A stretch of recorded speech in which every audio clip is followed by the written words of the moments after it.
How to change the frame rate, or FPS, in the VN editor. This tutorial will show you the quickest way to do it. First, open the VN editor and load the project you want to export.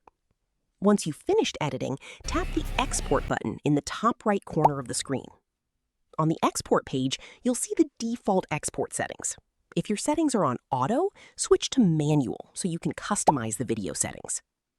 Now, look for the FPS, or frame rate option, and tap on it.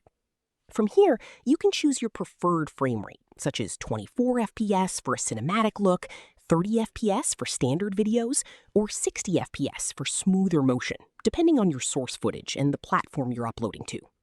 VN supports exporting up to 60 FPS.